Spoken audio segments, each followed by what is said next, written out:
আলহামদুলিল্লাহ। এই যে দেখতেছেন, দেখতে কিন্তু চিকুন, খানায় কিন্তু 9 মানে 3 নং 27টা খাইছে। উনি 9 এর নামাতা বলছে, 3 নং 27টা, এই হলো 28টা,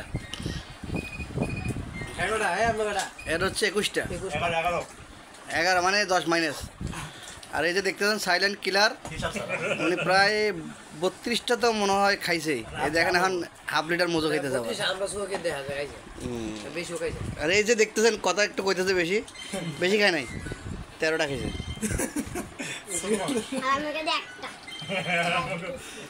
আর এই দেখতেছেন ভদ্রলোক খাইছে 8-9টা খাইছে। আলহামদুলিল্লাহ, সবাই ভালো থাকবেন, আমাদের জন্য সবাই দোয়া করবেন, আমরা যেন আবার সবাই একসাথে এরকম খেতে পারি, থাকতে পারি একসাথে সবাই মিলেমিশে। সবাই আমাদের জন্য দোয়া করবেন। আসসালামু আলাইকুম, আল্লাহ হাফেজ।